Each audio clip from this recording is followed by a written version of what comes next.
Welcome to West Coast Wednesday here on Prospectors Radio with Kathleen Biffle, Rich Cooley, Scott Swiftwater, Toney, Indiana Gold Hunter, Dennis Dayton, and your host, Tim Grimes. We hope you enjoy the show, and thanks again for listening. All right, everybody, welcome back to another West Coast Wednesday right here on Prospector Radio. I'm your host, Tim Grimes, and joining me tonight, we got that cast of cronies that's always here. First off, we got Mr. Rich Cooley. What's going on, Rich? Oh, not much. I'm here. How's everything going? Going good. How'd them pepper sticks come out? They turned out excellent. Did they Actually, really? It took 9 hours to do them. 9 hours? Which I never even thought it would take that long. But it did. But they were worth it? Oh, yeah, definitely. They're gone. They're gone already. They're gone since Sunday? Yeah, they're gone. Jesus God. So what are you making? I mean, now? I only made a 5-pound batch, so, I mean, I gave some little bit to the guy helped me do them, and then that's the neighbor. Uh-huh. The neighbor. He got some, and then brought some here to work a little bit, and then ate the rest at home. So I made 2 batch. Well, there was a 2.5 batch of just pepper sticks, and then a 2.5 batch of pepper sticks with pepper jack cheese. Okay, now what's in the cooker now? What's on the menu? What was that? What's on the menu now in the cooker? I'm gonna try the sweet ones this time. Sweet ones. Sweet? What? Yeah, sweet sticks. Sweet pepper like sticks? venison sweet sticks. Oh, wow. Okay, cool. Interesting. Yep. And then I might put a cheddar cheese in some of them, maybe. Okay. Now, are you just going to make some...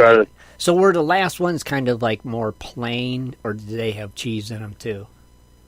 Well, I told you I made half a batch just pepper sticks, and the other half I had pepper sticks with pepper jack cheese. See, I'd like to just have plain, like a... Yeah. Those would be good. And they were the venison, right? I did 2.5 pounds of each, basically. You know, I mixed all the mix up together, but then I did the cheese separate. So. Yeah, I see. And that's probably what I'm going to do to this one. Last time I used cherry, which didn't actually work out very well. Uh-huh. Cherry wood does not burn very well at a low temperature. Right.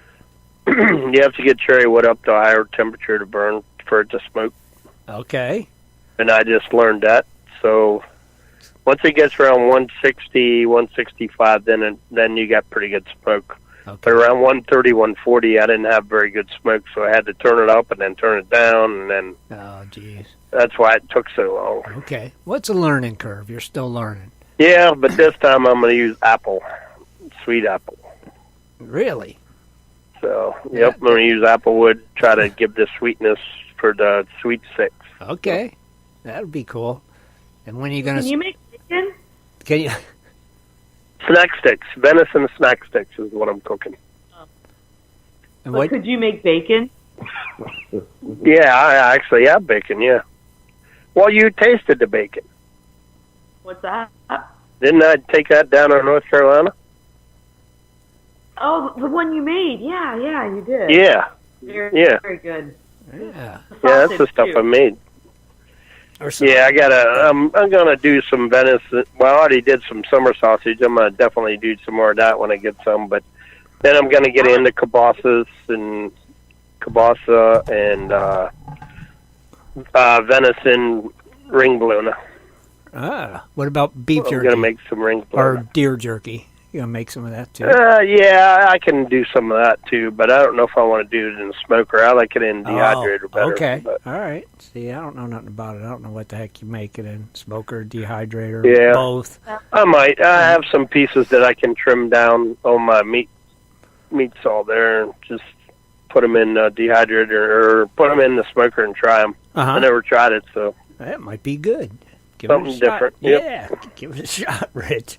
So what else is happening, man? What's your big plans for this weekend? Anything? I'm actually going to a meeting this weekend down in Virginia to the Virginia Central Gold Prospectors. They're having their annual meeting down there. Down at the VFW.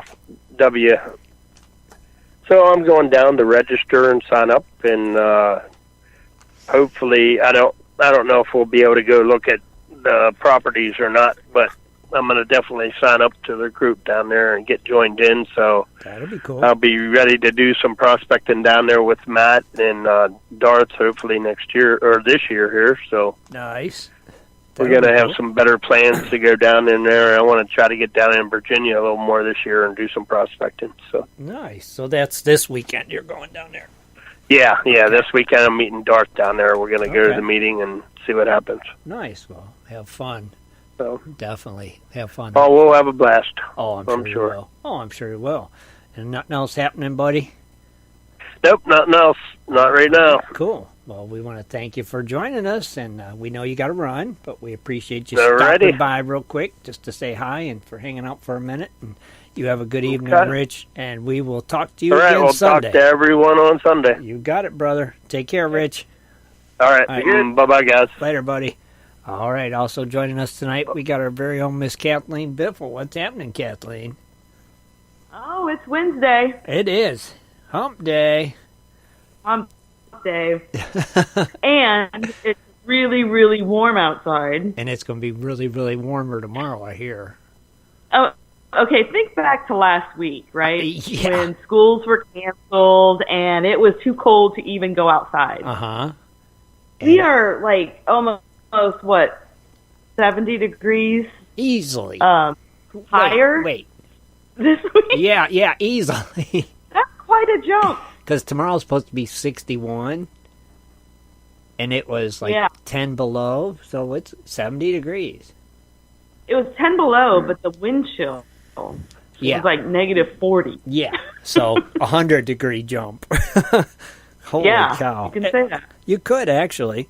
That's crazy. But yeah, tomorrow's supposed to be in the 60s. What's up with that? Is winter over? Is it? The fish came up to the surface. They did. They did. I'm like, wait a second. We're not ready for that yet. Did they eat? No, I don't feed them because it can still get cold, and if it gets too cold, their bodies will shut off. So they've got that food decaying and causing bacteria in their stomach, and they can get diseases that way. Oh, okay. So it's big, but I did not feed them. But they did come up. So tomorrow they'll definitely be up again, probably, if it gets that warm. Probably. Wow. I give it another month, and then we'll put the waterfall back on and get it ready for this year. Man, which is good. It's crazy though. Is winter over? No. I don't think it is.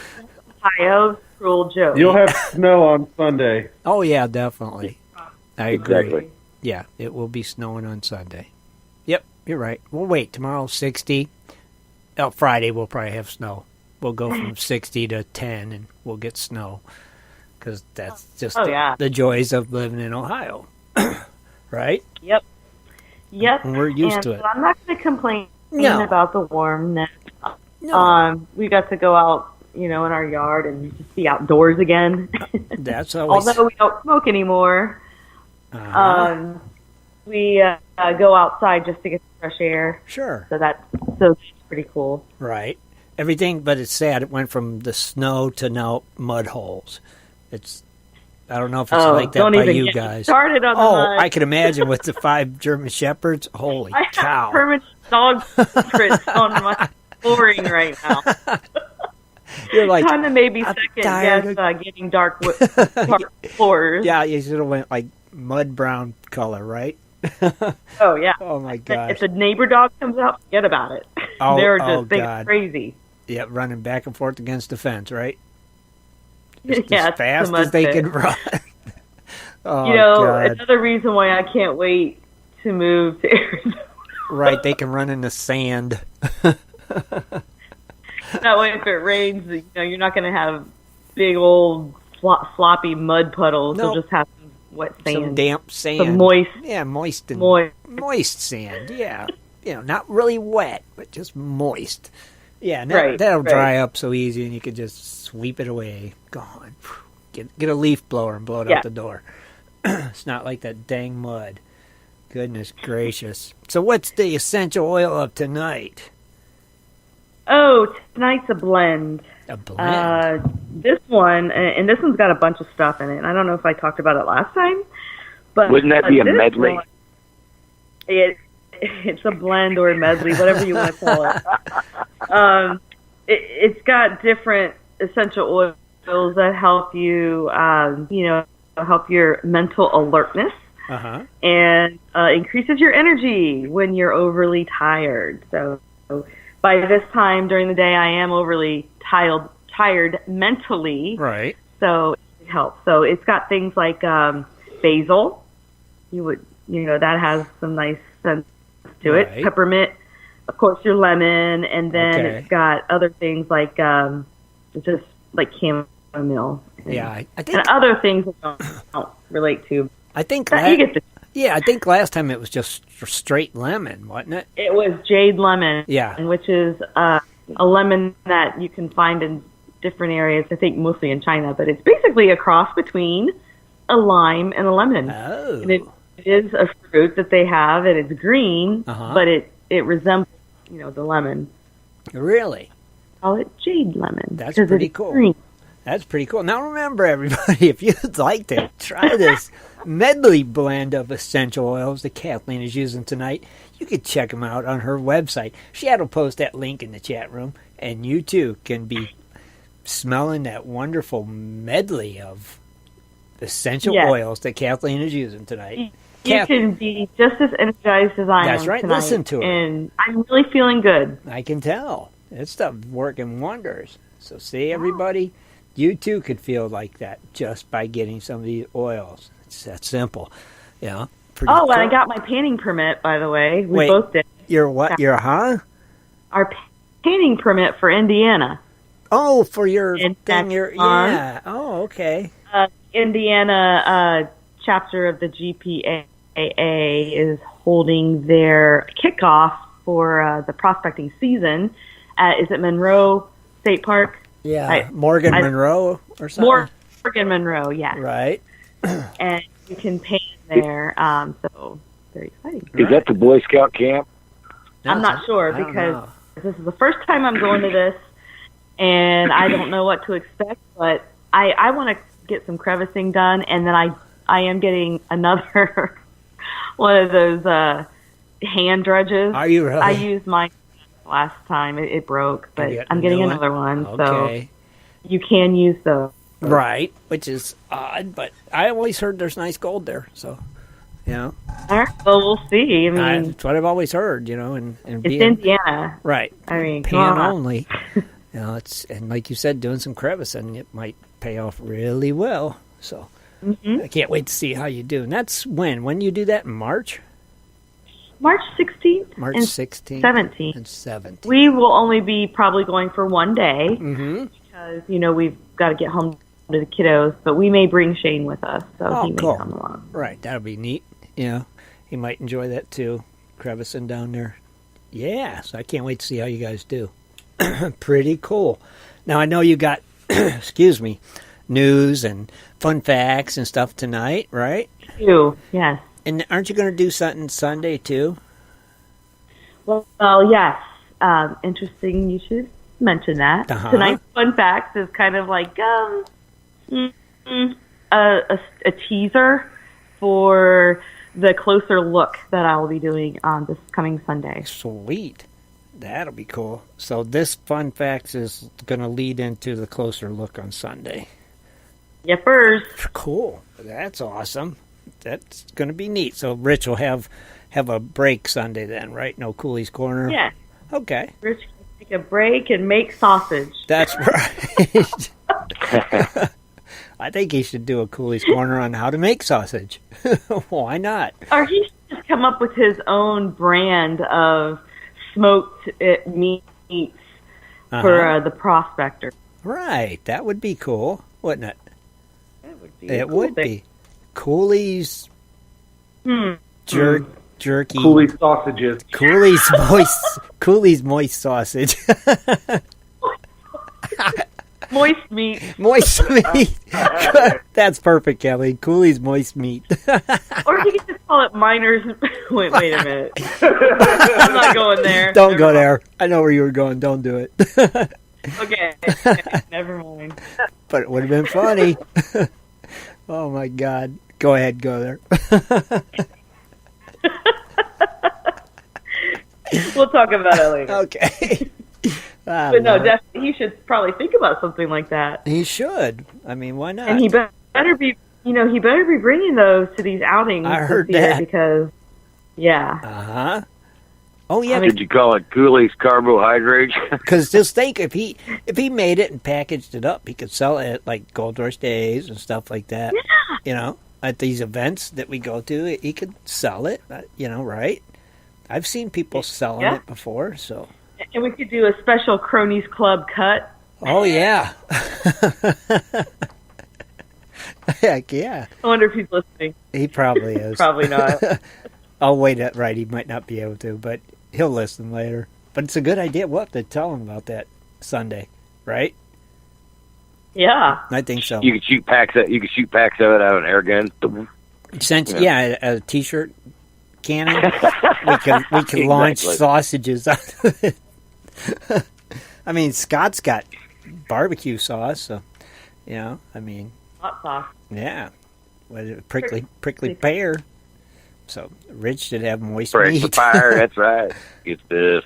Good stuff. So, Rich should have moist meat. Why not?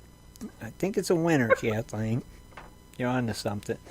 And then, so it's all good. So, can't wait to hear your news tonight. I'm glad you made it. Glad you're feeling good and all chipper and happy. Always like that. So, Kathleen, thank you so much for being here, as always. Good to be here. All right. Also joining us, we got the other half of the Biffles. We got Shad Biffle. What's going on, Shad? Well, my mind's been racing around. I'm really leaning towards Cooley's meat sticks. That way you can take a Cooley's meat stick and dip it in some of Swifty's sauce. That's right. And that'll be really tasty. Oh, my. Cooley's meat sticks? Is that what you're going to call them? Cooley's I like it. Yeah, meat sticks. Meat sticks. He uses different meat, so we need to keep it very broad and general. It is. You don't want to just segregate it into one type of meat. Right, you're right. So meat. You want the man to be an artist. Oh, meat sticks covers a huge variety. Yeah, Exactly. it does. And then you combine it with Swifty sauce or prickly yeah. pear juice. Oh, yeah. You could have Cooley's meat sticks embedded with prickly pear Swiftwater sauce. I like Exactly. it. Yeah. It doesn't get better than that. It don't. I'm telling you. You can dip them in it. Oh, it's a winner all day long is what it is. Amazing. We'll have to tell them about this Sunday, Shad. On to something, I you guys. think so. Oh, definitely. But hey, I'm glad to be here. It's West Coast Wednesday. Heck yeah. The only good thing about a Wednesday Is West Coast we Wednesday. get a Swiftwater and hear him chuckle in the background, all creepy like. Yep. Told you. Did it again. That's all right. He's just back there just chuckling. So what's been going on, Shad? Well, just trying to get through another day with work. It's hectic. So, and Kathleen and I are talking. I mean, with this weather and with us being sick and everything else going on, it's like, man, we need to get out. Right. And these past few days have been really nice temperature-wise. I mean, a little bit of rain, obviously, but you're like, maybe it'll hold on to the weekend. No, it'll be in the 20s. Right, of course. If you don't go tomorrow, your window has closed, right? Exactly. Mm-hmm. Oh yeah, I would think so. I mean, we've got a ton of rain today alone, and we're supposed to get thunderstorms tomorrow. So I know, at least from all the fields around here, I'm sure the creeks are swelling everywhere. They have to be, right? I mean, there's no doubt. All Yep. this rain. Yep. And then all the snow melt too, and they got to be really high. They have to be. But Oh yeah, definitely. soon enough. Well, that's okay. It's moving around out there and stirring up the gold, and Heck that yeah. means we'll be able to get a lot of it once Heck it warms yeah, up you a know little it bit is. more. And It is definitely it's moving it around. Right? That's right. Replenishing it all. Heck yeah, brother. And that's what's cool. It'll be awesome. We promise not to take it all. You promise? I promise. You know what? I'm not going to promise this year. You work for it, you get it. That's right. If you just want to sit around and play with the potluck You and don't miss get it. out on it, that's not my problem. That's right. And you ain't getting no gold. Let's get controversial tonight, okay, guys? All right, let's do it. Let's really get controversial here. We're feeling ornery. Watch out. Do it. It's all good. It's true, though. If you don't want to get out and get it, don't whine us. That's for sure. Because it's there for anybody to get it. You know, only the strong will survive, and they will get it. That's just the way it works in the gold fields. Right? See? Right, Swiftwater? All right. Yeah, sometimes. Hey? That's Swiftwater approved right there. So not much else been happening, Shad? Not really, but I do want to just remind everybody that we are in the final week to get your raffle tickets for Gold Prospector Space Raffle with the final week. The gold. Oh, yeah. Flint with crystal, essential oil bug spray. Oh, yeah. And then a whole bunch of other odd and end stuff in there. But Not field tested. Not field tested. That's the disclaimer. So yeah, we've seen a lot of comments even on social media where people are getting it's exciting. We'll do the drawing live on Sunday show. Oh yeah, can't wait. But still time. You still got time if you have it. Or why don't you increase your odds to win? I mean, I bought some tickets. Shad did. Yes, he did. I filled them out today and put them in the barrel, so they are in there. If you win, though. Then I don't have to ship it out. We get to keep it all. It's all ours. All of it. Good point. Yeah, and always remember you guys out there that are actually seeing the post, man. Reshare that because there's some gold diggers that don't see it that can see your post but can't see ours. So always reshare it. That's right. Thank you, Swifty, because like we want to remind everybody, you have to join goldprospectorspace.com to enter. It's free to join, but we want to keep building up this community of like-minded prospectors, miners, and treasure hunters, and grow the site more and draw them in. And this is one of the ways we do it. So we're definitely thank everybody for buying those tickets and wish everyone luck. Yes, for all the support, we appreciate it and wish everybody good luck. I wish I had like a one of them wind boosts that you could stand in and just dump the tickets in. They'd be blowing around, and you just got to climb in and grab one. That would be sweet. Okay, what you do is get some saran wrap, some right? Saran wrap, okay. Shower. I'm and listening. Get a little, get either actually not a hair dryer could do, but you want something with a lot of power. A hair dryer in the shower. Well, no, water. No, a shop vac. There you go. Oh, there you go. You could just sit in there and just blow it out, the tickets around and grab one. It'd be fun. I think it'd be fun. And you got to to film it. Oh, yeah, it's got to be filmed doing that, of course. That would be... What you do is you put reversible tape in a circle around your forehead, just one little patch. Okay. Then you get inside the dryer with all the tickets. Okay. Let's turn them on.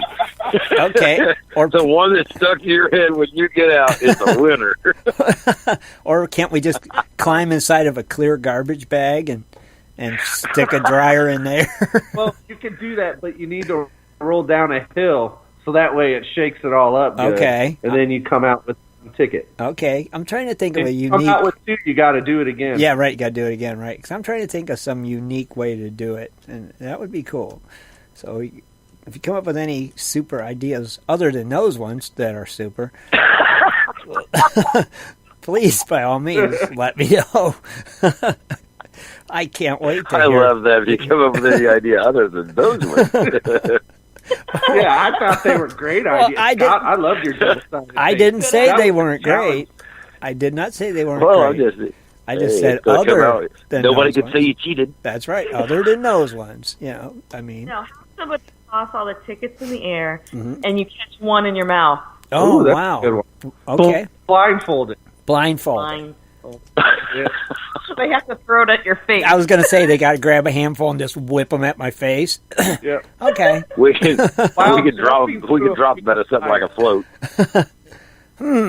All these grand ideas. Which one will we do? I don't know. Pressure is on. Yeah, well, we got a little time to think of something, and maybe some of the listeners will send us some ideas on their brilliant ideas. Hey, just I've got it. We could blow them out of a confetti shooter. You could dress up like with a top hat, like bedazzled like, and then you could catch one in your mouth like a car salesman. And hey, at the end, the winner. I don't have I don't have a confetti shooter. But you got to jump through a ring of fire and then catch it in your mouth. Blindfolded. And hold it a cooley's meat stick, too. That would do it. I think there's the winner right there. That's it. Oh, my God. All right, let's get back on track. All right. Where was we, Shad? Current market prices. How about we jump into that? That's a good idea. It's a great idea. I got to say, though, the markets kind of took a bit of a beating today. Gold ended up $9 down, closing at $1,300. Okay, still over 13. Still over 1,300. It's okay. So good. Silver down 19 cents, but holding at $15.66. All right. But still up there. I want to keep it above $15.50. I think it has to, right? Mm-hmm. I mean, let's be realistic right now, okay? Mm-hmm. Yeah. Platinum, that one fell $15 to $805. That's the biggest drop. That's a big drop. Yeah. Yeah. Palladium also, this one's been strong for quite a while, fell $5, but it's at $1,362. So it's still holding strong up there. And then your friend rhodium, well, that has a mind of its own. It went up $10 at $2,500. Okay. Wow. Well, that $15 drop is kind of a big one, and that's the one that I'm thinking about. But I don't like seeing silver dropping. I want it to go above 16 and stay there for a while. But $15.50 will work. Well, do you remember what the highest price for silver was? No, I can't remember what it was. Was it 17 cents? I think it was 17 something, right? Oh, I'm talking about all time. All time? Oh, God, no. Yeah, it did get up 36. 36. It got to a record high of $49.45 in 1980, January 18th. Did it really? Yep. Wow. That's I was awful little. I never realized that. Wow, that's a great price for silver. I'd like to see that happen again. Here's the kicker. By 1982, the silver market collapsed. It was only worth $4.90. Yeah, that's a big collapse. Good Lord. Those 80. I'm telling you, what was they using silver for that much that it went up that high? Wait a minute. What year did it go out? 1982 is when it crashed and went way down to $4.90. Shad was just a 1-year-old. Right. That's right. So what were they using silver for back then that made it go up to 49? You got to think in 1982, there wasn't that many people, they started not eating at home anymore, so like silverware just went to crap. You think it was the silverware? Maybe she made the DeLorean. Yeah, I'm thinking that could have been it too. That dang DeLorean. And you got to remember that's when the werewolf movies were coming out. Oh, you're right. Silver bullet. Yeah, that could be it too. Yeah. Yeah. Interesting. Very interesting. Oh wait, 1982. I totally forgot about that. Wasn't that when they were getting the grills, the silver grills, and all that? Was that in the 80s? Something that's about two brothers cornering the market or something. The Hunt brothers. Yeah. They were attempting at cornering the market in silver, which contributed to the large spike in price in 1980. Okay. And then it fell out. I'm still going with the brand. Then the bottom fell out of it. And went to $4. Well, here's what happened. They were holding prior to the market going at the top price in 1980. They were holding over 100 million troy ounces of silver, and had several large silver future contracts. Okay. Now, after they peaked in 1980 in January, new rules on trading came out in the New York Mercantile Exchange and the Federal Reserve, basically put an end to both their holdings and the potential for profit on the commodity. And what resulted is a huge crash in the silver market. Okay. Oh, they took them off the market. Yeah. It pretty much just took away all their holdings in a sense. Wow. Yeah, they said their business wasn't big enough to have stocks anymore, so we just got rid of you. It's like, poof, you're gone. Yeah, you're done. That's crazy. That Wow. is nuts. Interesting, though, Shad. Thank you. Yeah. That's a little fun fact by Shad. Oh, I see what you're doing. Yeah. You're encroaching in my territory. What about birthdays? We got some birthdays? Yeah, I think we got one or two tonight. Who's singing? Scott, you singing? All right, here we go. Ready? I got something Let different it for you. rip. For everybody out there, ladies and gentlemen listening, members, patrons, and chat room, happy birthday from everybody from Gold Prospector Space Radio to you. Thank you. That was it. That was it. All right. I was waiting. Yeah. Oh well, he ruined it. Yeah. We'll carry on. Carry on. You know. Hey, come on, you got to switch it up sometimes. Carry on. Well, it's February.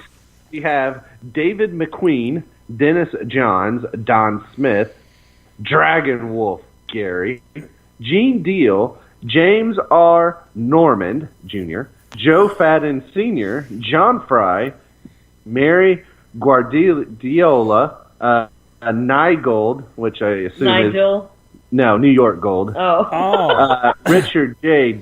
Donnelly, Robert D. Clapp, Robert Foster, Ryan Kruger, Stephen M. Kostelik, Terrence A. Hannon, Warren Kelly Whitaker, and Warren Kelly Whitaker again. He has two profiles, evidently. Or that he has that goes by the same name. Maybe.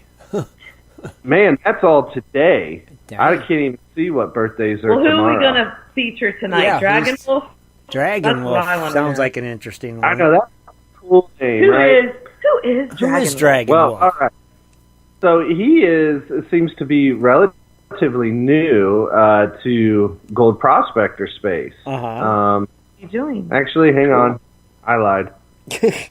My bad. Hang on, I'm looking. I got to go back in time. No, it's He's fine. been here a while. Oh, wow, yeah. He's been here since November 28th, 2009. Okay. And the first member who welcomed him to the group was Cecil CCV, North Carolina. Oh, wow. He was the first person to welcome him to the group.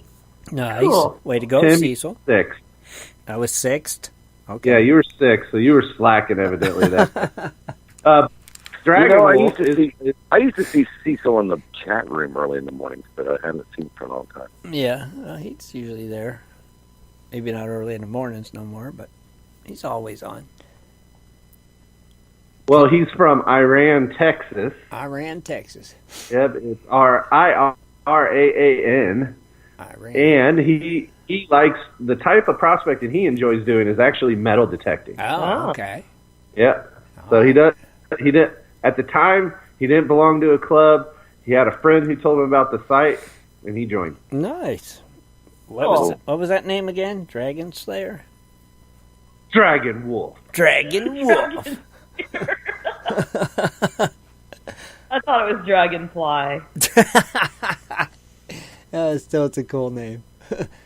Dragon. And he likes long walks on beaches while slaying Dragon wolves. Metal detector. That's right. Very cool. Pretty awesome, Shad. Is that it? That's it. That's it? Stay Oh, man. tuned, when Kathleen has me do local events of interest tonight. All right. Well, we can't wait to hear them, and we will talk to you then, buddy. Thanks for being here, as always. All right. You got it. All right. Last but not least, we got Chuckles back there, Mr. Scott Swiftwater. Tony, what's happening, Scott? Hey, let me just tell you something, man. We're having fun out here in Arizona. It's raining. It's been raining, and it stinks. Welcome to our world. Right? Yeah, we just had like a cold snap hit us this morning. So like the day was like 52, 45 to 50 something. I don't know. It was cold enough to. I had my big jacket on. We went down to check out the creeks today, and we're sure raving enough, about that weather over here. Yeah. What'd you say? oh yeah, it was? but you know what's going through here? It's a lot of snow. Like right up above us is all snow. So that's going your way. So expect another wave. No more waves. No more polar vortexes. There's something coming up take that way. Yeah, I don't want polar.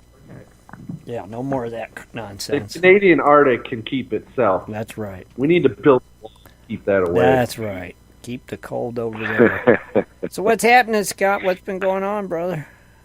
Well, like I said, a lot of rain. We've had a lot of stuff. I don't know, about 2 inches the last couple of days. So anybody that try what we call a quadrangle, you know, if you're looking from Black Canyon City, clear over to Wickenburg, clear back up to Prescott, clear back, Turkey Creek, Black Canyon Creek, Aqua Fria, you name it, it's got water in it. Wolf Creek, it's all flowing pretty hard.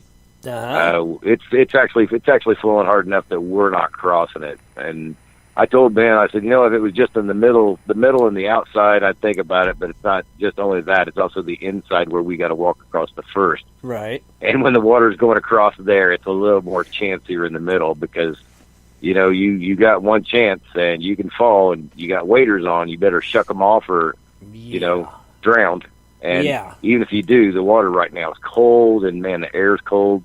So you got a good chance of, you know, you get across the wrong side of the creek, can't get back, you're going to be stuck for a little while, and you're not going to like it. So right. I just give everybody a warning. Just watch out for stuff, and remember, you know, we got snow up in the high countries, you know, Crown King and Prescott, stuff like that. So the next couple of days, it's going to be melting. So the water's going to fluctuate. It's going to, you know, go down, and it's going to come back up at night and stuff. So make sure your stuff's up high if you're leaving it down there. If you're going to go down there, just make sure you pay attention to where the water is while you're digging, because, you know, it can come up really quick and you won't even know it till you turn around. It's right there on your heels, or your motor stopped, one or the other. Yeah.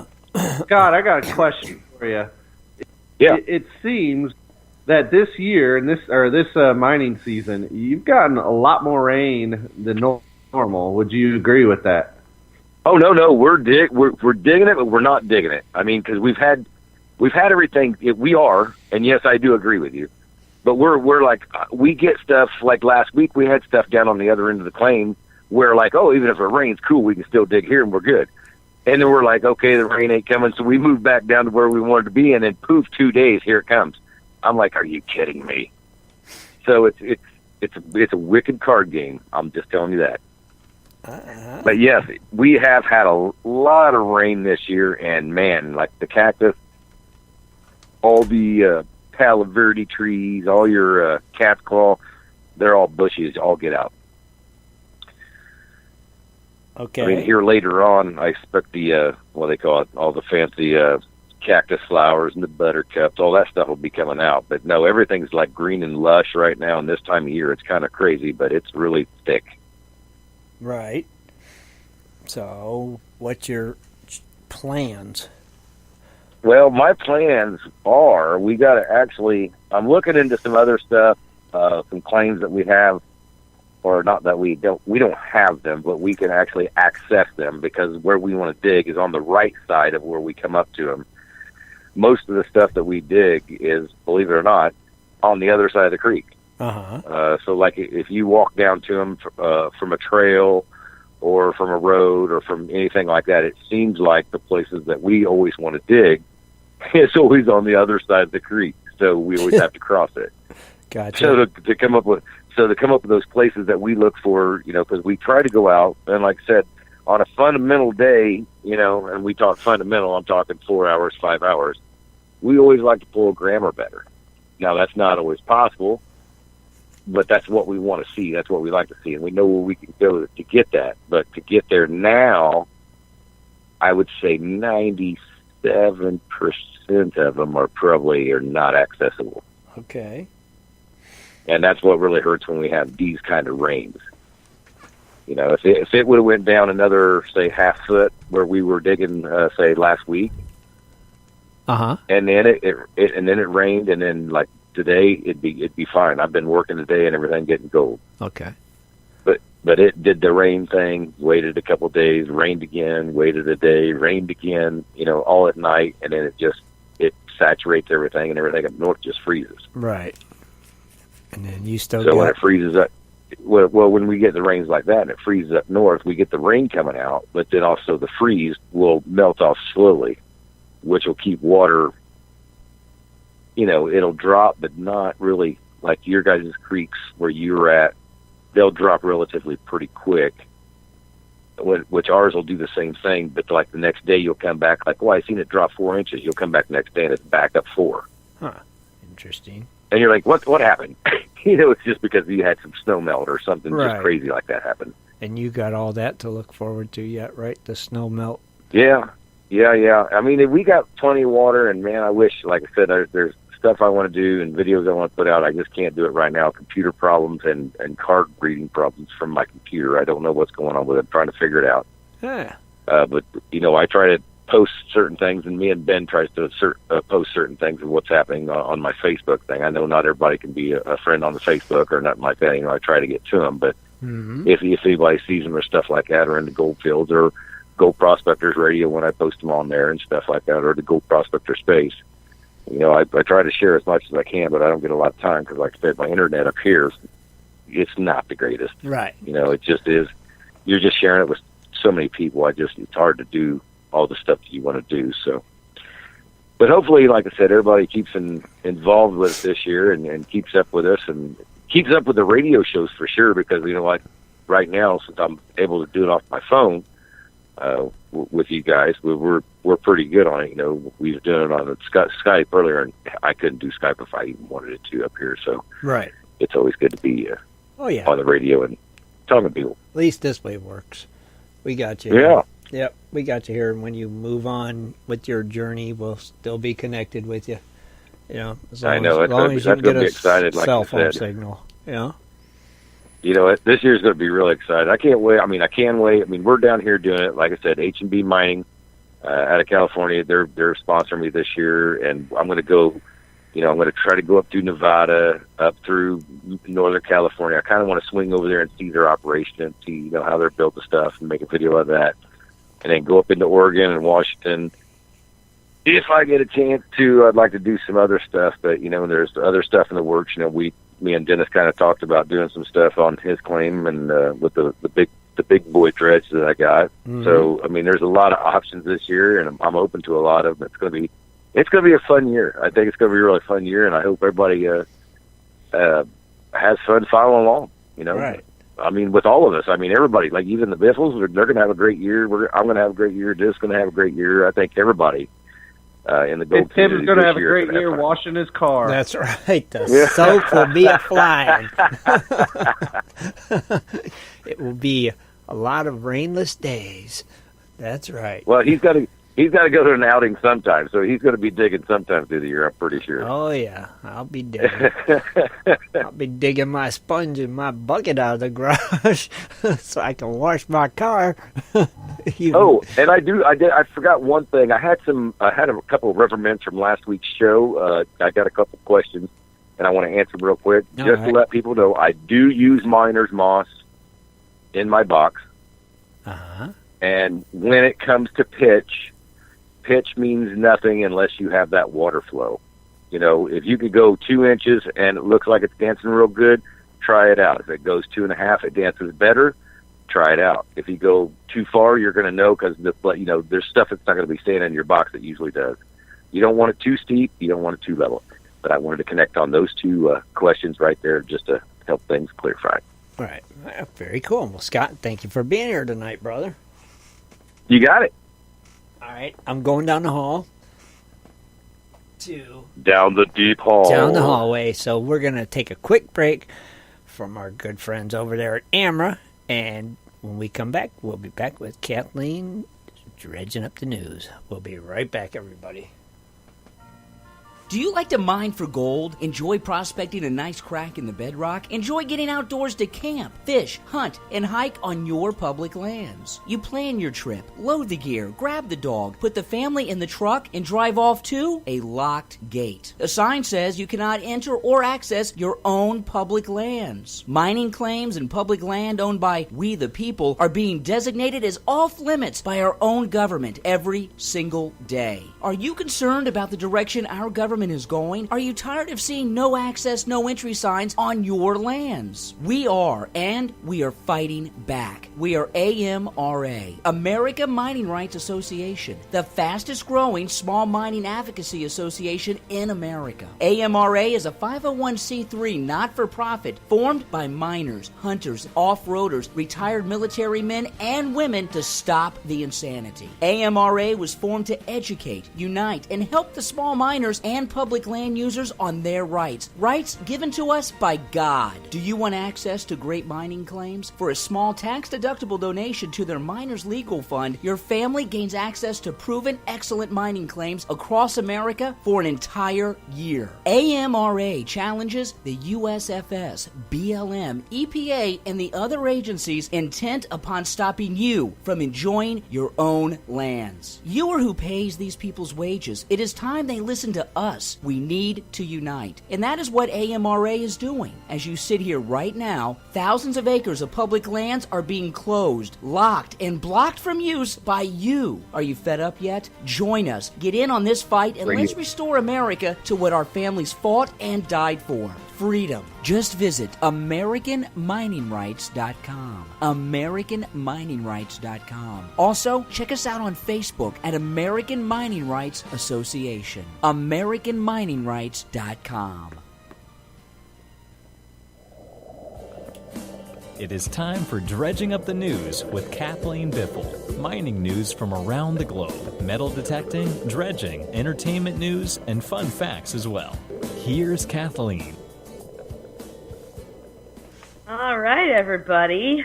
February 6th, 2019.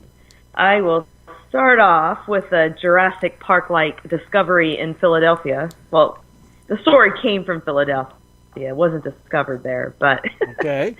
Anyway, there's recently been some buzzing in the news that there is a real-life discovery of an ancient insect trapped, not in amber, but in opal. Bucks County gem dealer Brian Berger, I think it is. He recently acquired this unusual specimen. Scientists say they have never seen anything like it, and they are not sure how the stone could have formed while this insect remained intact. Actually, it was found on an Indonesian island of Java. No one can even say what kind of insect it is, though they presume it to be many millions of years old. Interesting. Berger purchased the stone from another dealer in 2018 for a price he did not disclose in this article, but he blogged about this in January. He blogged about it on the Entomological Society of America, and the post has been shared more than 5,500 times so far. Book. It sparked interest actually from National Geographic and Smithsonian.com. Sure. No, So Kathleen, I know you kinda- do. I know you do a lot of homework. How is opal made? Do you know that or not? I'm gonna get into that in a second. But you should Okay. ask. But before then, I just wanted to say that it is a rare find. They need help identifying the insect and determining, how it even got there. But there are many theories. One scientist in Germany, he's offered to create a high-tech 3D scan of this specimen so that the insect's body can be reproduced in a larger size so that they can study it. Right. They think it's a beetle or ant. Okay. George Poinar Jr., he is a biologist. His work actually about amber and crust encased insects inspired Jurassic Park's creator, Michael Crichton, to do the storyline. I thought that was interesting. Yeah, very interesting. But opal can form in two ways. Some of the details aren't fully understood, but one way they say occurs when a cavity in a rock formation becomes filled with water, and then the substance inside is basically enriched with silica, a compound of silicon and oxygen. The silica can form microscopic spheres that settle to the bottom, and it does it so in an orderly pattern, which is actually dropped like marbles down to the bottom of the cavity. And over time, most of that water evaporates, and then somehow that's what solidifies and gives what's called an opal, and it can be in an array of different colors. Okay, so it is possible that the bug could have been caught in one of those cavities. Right. And that is one of the theories, I think, that they favor, because the other way that opal is formed is called opalization, and this involves the same silica in the water solution, but the dissolved silica can seep into another material such as bone, wood, or a seashell. It can have a host. Those act as a host material. Mm-hmm. And then when that material decays over time, that what is left behind is an opal. But they really are favoring the first way that it's formed, because they said that the first way is probably more likely, because for this insect to be intact like it was, there had to have been a low oxygen environment for that to happen. And did you say some of these opals are made with shells? Well, that they can be they're not made from shells, but they can attach themselves to objects like shells. And then what I was getting at is, how you see fire opals. I just wonder, and you see the mother of pearl inside of a mussel shell or a clam shell. How it glimmers the same way. I wonder if that's how it gets the color. Yeah, it depends on what they attach themselves to, right? Because cool. That can affect what type of opal you have. But I think there's a lot out there, and they even said this in the article, that they don't understand about opal. So it's one of those gemstones that still remain kind of a mystery. Pretty they cool. do look the same, right? Cool. Mother of pearl and a fire opal. They look very similar, yes. Yeah. They do. All right, wow. So I will skip to global news. Global news. In Canada. The amusement park Wonderland has announced their new Gold Rush themed roller coaster, and it's called the Yukon Striker. Ooh. Construction was actually completed on this past Monday, and this coaster is inspired by the historical Klondike Gold Rush that took place in Canada from 1896 to roughly 1899. The design of the Yukon Striker basically reflects the treacherous journey along the Chilkoot Trail. Men and women on their quest for gold had to face steep and punishing climbs into the coastal mountain range, and those who conquered the tallest pass, in this case the tallest roller coaster dive, will rise worthy of the name Yukon Striker. Cool. This roller coaster is the longest, tallest, and soon to be fastest dive coaster in the world, and it is also the only dive coaster in the world with a 360-degree loop. I'm not sure what that means, but all I know is that with my heart condition, I can't go on a roller coaster. You can't even go on the kiddie one. What are you talking about? But I did of this thing, and oh my God, no, thank you. I heard that. Oh, it's just a little coaster. She's making it like the world's biggest, most dangerous.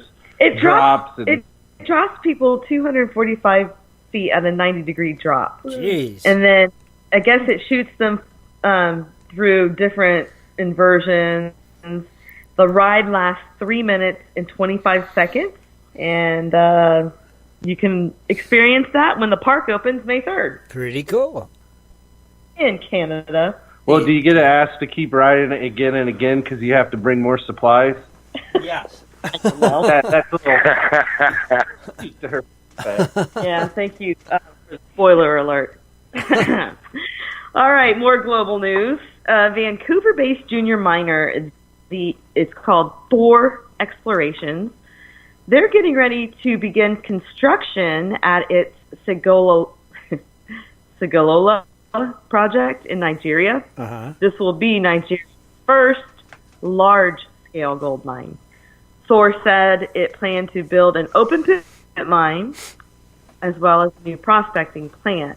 They envision construction to begin in the second quarter of this year, followed by an 18-month construction period. This development is expected to require an $87 million investment, recoverable in 1.25 years, and produce 80,000 ounces of gold annually over its 5-year mine life. Interesting. More to come, I'm sure, on that. That surprised me, though, that this is Nigeria's first large-scale gold mine. Right. We're How so much- used to hearing about the small-scale miners there. How much gold in 5 years? Let's see. They say in the 5-year mine life, they plan to produce 80,000 ounces of gold annually. Man. That's every year they're going to produce 80,000 ounces of gold for 5 years. Right. Mm-hmm. That doesn't sound like a lot. 80,000 Maybe for 9. ounces? Well, what Yeah. are they investing in it? $87 million. Ooh. And they're going to recoup that in I know, but if you think about big mining operations and you like, $80,000 in 1 year or 5 years, some of them guys All right. do $80,000 in a month and a half. Well, Let's do the math. Listen up, though. This is a Vancouver-based junior miner. Yeah. These are not large-scale. Okay. But to Nigeria, this is considered a large-scale mine. And you got to think 80,000 ounces a year over 5 years, right? Mm-hmm. So that's 400,000 ounces of gold. With the profit, if you say gold's at $1,300, you're looking at $520 million gross before all your Okay, expenses. well, you got to understand, you got to put the big machines in there too and move a lot of dirt. Yeah. I was just thinking about how much dirt they're moving compared to how much gold they're getting. Sometimes people would go, well, it's not really enough. In Nigeria, if they want to make a business that's booming and it's their own thing and it's keeping them going, it'd be marketable. Okay. Interesting. Big news. I thought Kathleen was talking like a new big company. Like, okay, we found a new place to dig, and here we go, and we're in Nigeria now. That's what I thought it was. But a junior-based company like she's talking about, okay, I can They're see not it. a large company. But the thing is, they answered that email from Nigeria, and there they go. Yeah, the They prince. got it. Yeah, Sorry. that's what it was. I knew that prince was real. Yep. All right. Okay, let's jump over to Sweden. Okay. In Sweden, a $7 million Swedish royal treasure from 1611 was stolen back in July. Well, it's been found by a security guard, and it was just recently. It was found on top of a trash can in a suburb of Stockholm. What? The artifacts, which were said to be funeral regalia that were placed inside or on top of a coffin to symbolize it symbolized a deceased royal's identity and social ranking. While last year it was stolen from a cathedral west of Stockholm. The treasure also included 2 crowns and an orb that was taken from an alarm display after the glass was smashed. Police said the treasure was found on top of the trash by a security guard on Tuesday at 1 a.m. in the morning. The items will undergo an examination to determine their authenticity. Everything is suggesting that Charles and I don't know Roman numerals, but it's IX. 9, Charles the Ninth. Charles IX stolen funeral regalia has been found in the Stockholm area, but police are working hard to get it 100% confirmed. They're not really sure yet. Right. However, Yes, but can you say it matters no way because it belongs to the queen? It does belong to the queen. well, interestingly enough, the items were discovered. And it's interrupting a trial right now that's going on for a 22-year-old Swedish national who's currently standing trial on the charges that he stole these artifacts. Oh. So, kind of weird how it just materializes. Yes. Sounds like Mommy or Daddy finally put it out there like, he didn't do it. See, somebody gave it back. It's okay. Yes, the game. Yeah, but if he stole them, where do they say he stole them from? This is true. He stole them from an old cathedral. It works as an old cathedral / museum. And he did this last summer, and they say that he escaped the crime scene by motorboat because there's a vast system of lakes surrounding the area. They actually had to hunt him down by helicopter. Okay, now I gotta say this is like stupid fishy. They say, okay, this guy stole them, but we have no records of actually finding these anywhere. Really? Right. Well, they're still trying to figure out if this is really it. Probably because, he's on trial for this stuff, and it's probably going to affect his trial, wouldn't you say? I'd say. They found him, they really stole him. Yes. The game is afoot. I just think it's funny. There's a treasure that's been stolen that the treasure has never been reported because they have not. Nobody's ever shared the treasure. They've never been in a museum. They've never been seen. So how can they be stolen if they didn't exist? There you go. Interesting. That's kind of just Swiftwater fishy. makes me to fly over to Sweden and get to the bottom of this Yes. and interview everyone. Yes. Riddle me this, Swiftwater. That would be a documentary. All right, you guys, I'm on the case. Okay. All right. That's on the case for I was just thinking that just sounds too funny. To me, as just a guy, a gold miner, that just sounds funny. Yeah, it does. Sure. That's why I thought that was new. It's quite the conundrum. That is. Yes, true, Swiftwater. All right, Shad, take it away. Take it away, Shad. Why, thank you, Kathleen. Hope everyone stays with local events of interest. First, though, let's take a quick look on the events area on Gold Prospector Space. We have the Quartzite Gold Show, February 9th through the 11th. You have the Indiana Gold Prospectors outing, March 16th through the 17th at Morgan Monroe State Forest in Indiana. We will be there. Then we have the Gemstone Junction. Let me click on that to get more info. But that's in April 12th through the 14th in Ogden, Utah. You can reach out to Matt Hayes for more information on that event as it gets closer. And then we have the April Indiana Gold Prospectors outing at the Owen Putnam State Forest on April 27th through the 28th. So thank you for posting events. Heck And yeah. of course, that is open to everybody. If you have an outing of a local club or you just know of a cool event happening in your area, please share that with the members, and maybe some more people can go check it out that may not be aware. That's right. Hey, where was that one in the state forest? Well, the first one in March is the Morgan Monroe State Forest, and then the April outing is in the Owen Putnam State Forest, and that's in Indiana. Cool. You know what? Those should be good because those usually the one in Monroe. I think that's the Boy Scout camp, and there is really good gold there. Nice. Okay. Well, I thank you, Scott. You've heard it here from Scott Swiftwater, Toney. Yeah, so it has to be true. Folks said you have to pass this test first. That's right. And I asked them, is this test in crayon? Yes. I'm still waiting for a reply. All right, but let's move on now. We're gonna first stop over in Colorado. We have the presentation called "How the 1859 Gold Rush Put Colorado on the Map." This is this weekend, February 10th, from 1 to 2:30 p.m. Mountain Standard Time.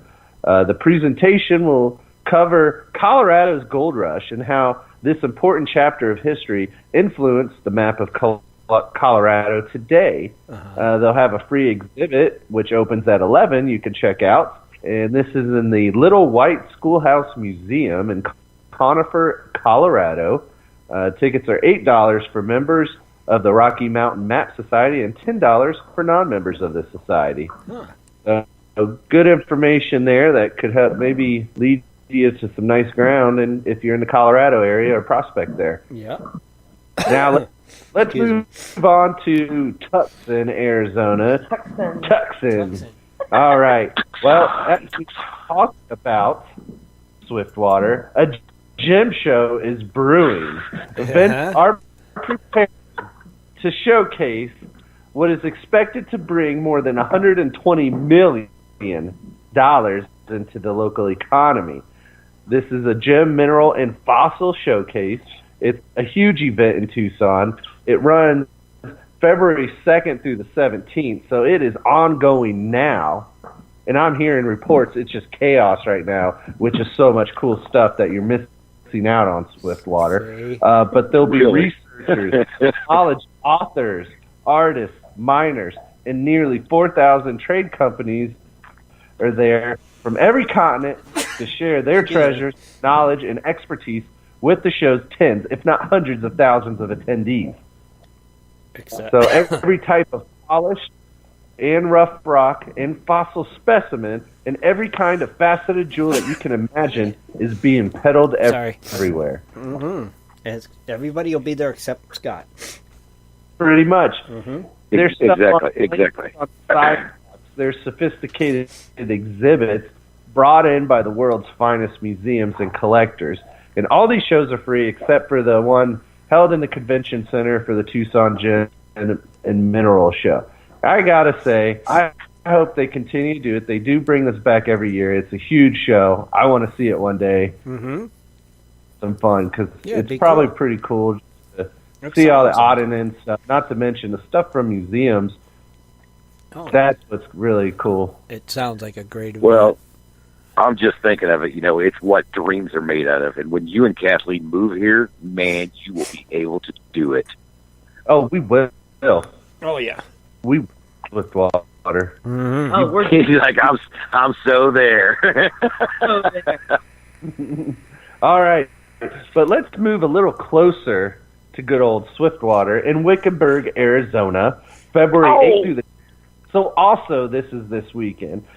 It's the 71st annual Gold Rush Days. This event celebrates the town of Wickenburg's origins as a ranching and gold mining center in the days before there even was a Phoenix.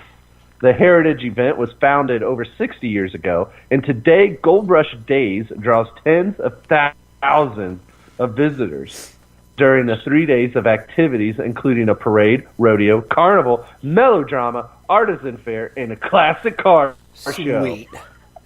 There you go, Tim. Sweet. Dude, I even hear there are car washing demonstrations. See?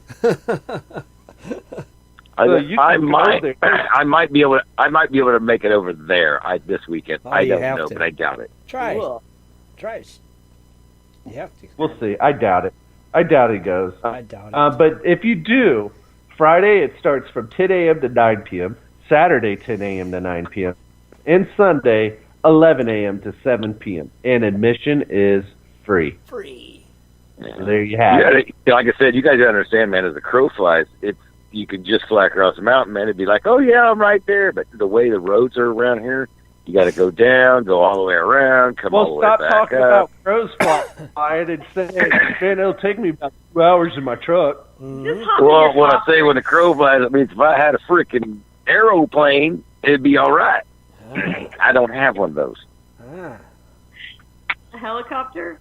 Yeah, I got that first one. It's out here in the backyard. Okay. Well, that will work too. All right. So let's move on now here to March 15th, which is also known as, what is it, Swiftwater? What's March 15th? Think Julius Caesar. beware of the Ides of March? I guess not. Okay, go on. All right, but guess what? It's What? The Ides of March. Obviously, we need to educate him. But it's the 31st annual Apache Leap Mining Festival in Superior, Arizona. It's presented by the Superior Chamber of Commerce, kicking off on Main Street with a carnival, vendors, and music, and a Friday night miners rock and roll theme. This year, they celebrate and honor the hard rock miners that worked in the smelter. And guess what, Swifty? This is you right here. Chihuahua races will be ongoing, along with a string of great entertainment throughout the event. That I want to see that. So get your Chihuahua out, Swifty. That would be awesome. I don't have a Chihuahua. Borrow one. How close are you to Superior? Pretty far? It's at least What? 2 crows. 2 crow Superior. flies. Yeah. How far? You can borrow a Chihuahua.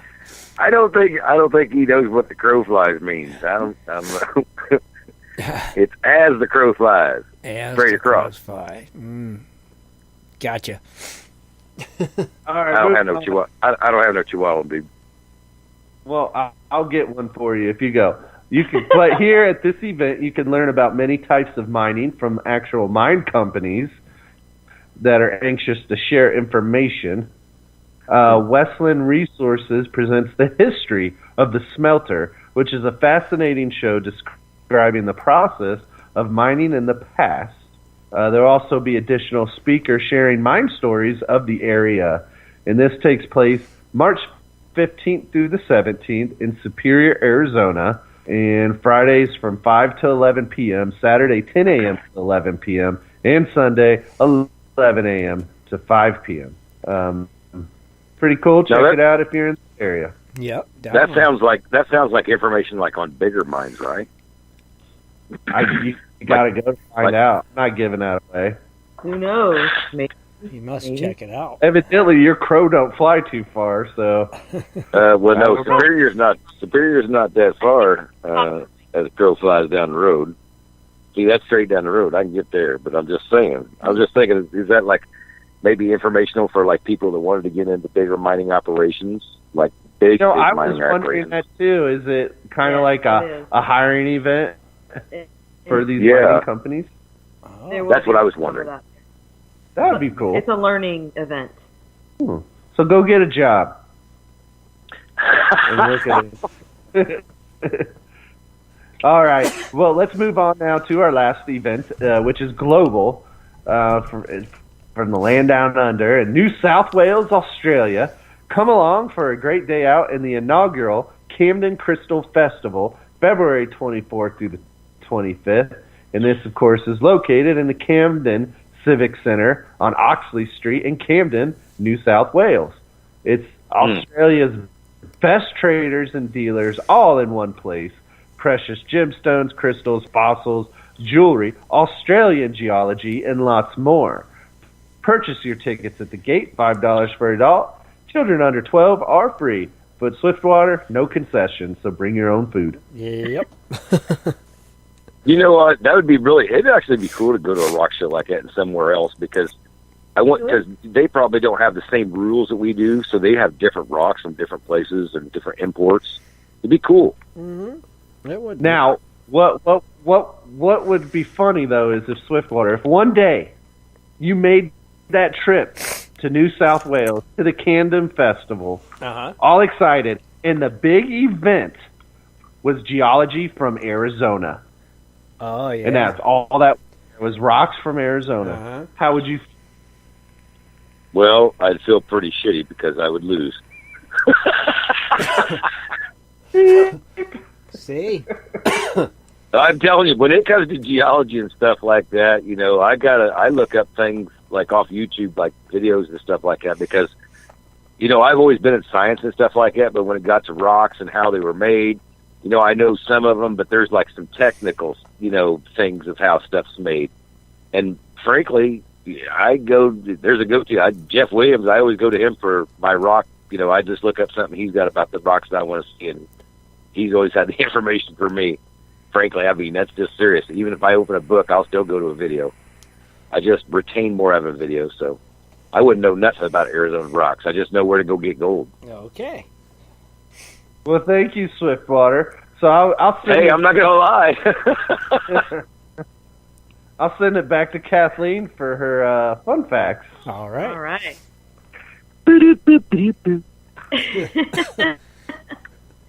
All right. So I don't know if some of you tuned in on Sunday, but Shad and I last weekend, we indulged in our selfish free time by binge watching TV. That would be like Netflix because we don't have cable. But anyway, well, one of the programs we watched was somewhat of a reality documentary, not quite like Parker Schnabel drama, but not exactly like the Feldman, so somewhere in between. It was a British documentary from 2012, and what it was this group made up of a doctor, a history buff, a geologist, and of course a large camera crew. They set off to travel the footsteps of the stampeders during the gold rush. This group even used an actual flat-bottom spruce hand-built boat to go over the rushing white water. Wow. Just to be like the stampeders. And it was crazy. Oh my gosh, I can't believe they did it, but it was pretty cool. Mm-hmm. They did end up taking the boat apart, though, which was kind of a shame after they made their journey to get to where they were, because they had to construct their own equipment. And back then, the stampeders had to do just that. So that was another cool part of the show. Anyway, I highly recommend this show if you do find it on Netflix. I forget what it's called, though. I forgot to put that in my article. Darn. But that'll look it up, and I'll tell you what the name of it. But it is on Netflix, and you'll have to do a search. Okay. I just thought that it was really cool to see them travel there, and once they got there, they had to set up, the old-fashioned way. Right. And these are not novice prospectors. Some of them have never prospected before, so they're going up there just for the thrill, just like they did, not for the thrill, but for the lure of gold. This group used the same equipment that the old timers did, and they actually worked pretty hard, but due to timing constraints, it only gave them like 1.5 days of actual digging. Oh wow. It took them a while to locate their own gold, evidently, but it was really cool to see that when they saw the gold for the first time in their pan, you could just see it in their face, that they experienced that rush. That's cool. That we all know, right, of gold fever. Sure. And that was pretty cool. The show Gold is from the BBC, but it's Operation Gold Rush with Dan Snow, and it is currently on Netflix in the U.S. So check it out. It's informative. Cool. It's kind of neat to see. We binged watched it, but it's really like a docu-series, so it does have an end. You said it was BBC, right? Yeah. Okay, yeah, I totally get it now. If you got Netflix, it's on right now in the U.S. Yeah, but they all only ended like $20 worth of gold. Yeah. And they had to split it. Oh, kind of funny because it really made you think about the things that the Stampeders went through back then. It puts it in perspective how much they had to work. So tonight's extended fun fact or commentary, more likely, we're going to take a look at some of this craziness, the shock factor things that the old timers experienced to feed that desire to strike it rich and a chance for a better life. Of course, there were some foolhardy adventurers and colorful characters, instant wealth and sudden death, all in these countless accounts of these stories. So many books, articles, and movies are out there. And even today, as evidenced in my story about the Yukon-inspired roller coaster, it still like draws people. So This fun fact, like we said earlier, will also be a preview of a closer look that I'll be doing shortly this Sunday. So I'll get started. Okay. I'll start with the character named Sam Steele. There's actually a biography written by Rod McLeod about this man. It's a collection of his letters, his journal entries, and other papers, which are held today with the University of Alberta. But Steele is very, very legendary for bringing some law and order to the crazy Klondike gold rush. Because of this, he likely saved some lives, but probably cost some as well. Steele's letters also revealed how he was devoted to his wife and children, who he had to reluctantly leave behind in Alberta when he was unexpectedly called to go north. So in the letters you see, how devoted he was to them, because some of the letters to his wife was like 40 pages long. Dang. Which is pretty cool. But the strenuous journey, though, the Stampeders took, it was treacherous. And hauling all of these supplies, I think this guy, Steele, was the one who said, hey, if you're going up there, you need to take a year's worth of supplies and provisions, right, just to be able to go, because you could die. You could die from the elements, and everything wasn't pulled on trailers, right? They had to use horsepower. And I thought that was the Mounties that were telling you that. They wouldn't let you into Canada unless you had a year's worth. Right. And Steele was one of those. But yeah, he was the one at the bottom. Orchestrated all of that, and it was very serious business. They even had hired local natives who acted like Sherpas, who knew the area, to carry all of their equipment. Wow. But anyway, Sam Steele, character from the Klondike Gold Rush, he was actually, and this is a fun fact, he was actually believed that women should be independent thinkers. He was one of the earliest male feminists that were there. He was a supporter of voting rights for women decades later, before it actually even happened. So that's pretty cool. And interestingly enough, that leads me to my next fun fact of the Klondike characters. Recently, this year, January 10th, Kate Carmack got her due with being inducted in Canada's Mining Hall of Fame. Kate Carmack was a native, I don't know if they were Inuit, but what they called them up in Canada. But anyway, she was married to George Carmack, who allegedly found the first gold nugget. Well, if I read a book by Deb Venice, it was titled Wealth Woman, Kate Carmack and the Klondike Race for Gold, and it was very interesting. It was a great book. It follows Kate's somewhat tragic life and death, but let's just say back then politics weren't too much far off as they are today. And anyway, it's a great read, and there will be more to come on that story. Cool. My closer look. All right, another character in 1898 was a man named Arthur Christian Newton Treadgold. Dang. What's his name? But he was actually what they consider the most trusting pioneer of the Great Klondike Gold Rush.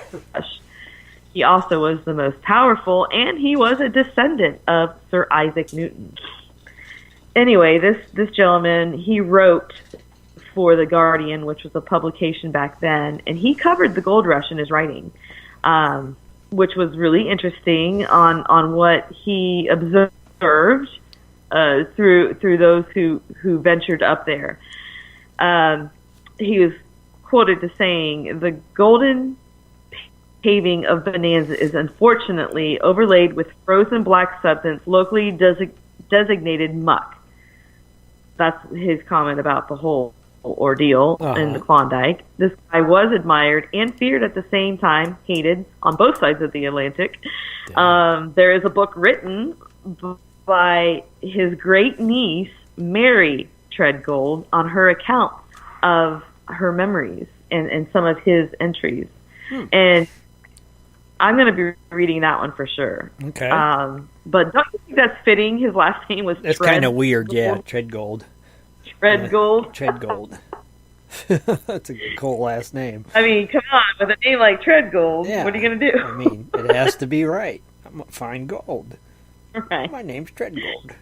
So there you have it. The larger-than-life characters from the Yukon Gold Rush history. How different are they really from us today? You know who you are out there. The lure of gold awaits us all, and things are not so different today. Even today, we all hear, and I know all of you do, hear comments like, how can you buy all that equipment?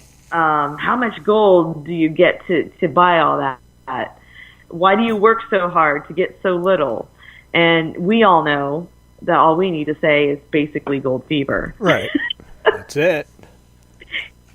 That's what it's about, ain't it?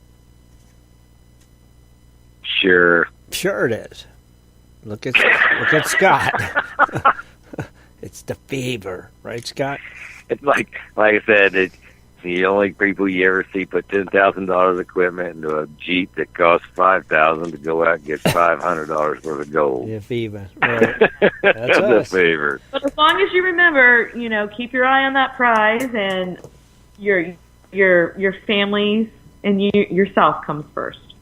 So more to come on Sunday. Then you can hear some more detailed accounts on my closer look. Ah, cool. And that's dredging up the news. Oh, cool. Can't wait for Sunday now so we can get the closer look.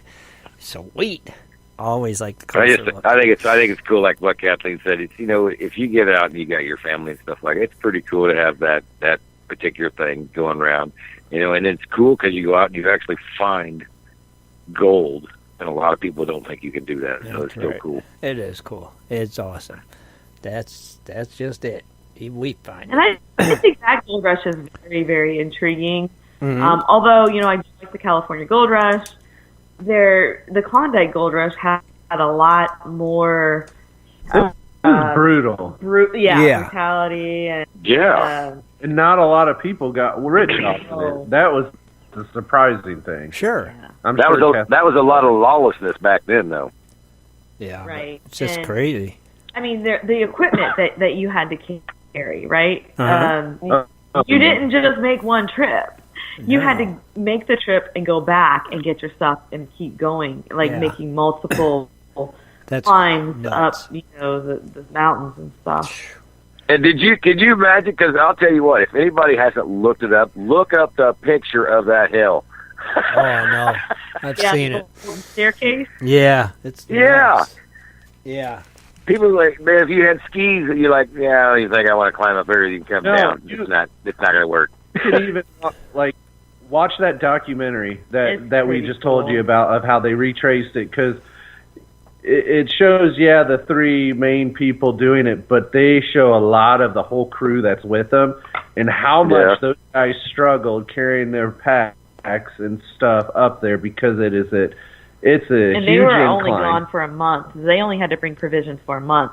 It was required back then to bring provisions for a year. Yeah. Many of them. You know what's funny is I watched a documentary on that one time, and they were talking about the people that are walking up. If you got tired and you had to take a rest and you got out of line, you were screwed, because nobody would let you back in line when you got a rest to go back, to start again. You'd have to slide your stuff down and go back up. And then go back down and get you more stuff and keep doing it. They said sometimes some people would go 5 times a day up and down and then have to do that for a few days up to a week just to get all their supplies across. And after you die over the hill. Yeah, I mean, it's steep. And after they make this climb, when they get to the top, they still have a journey on water.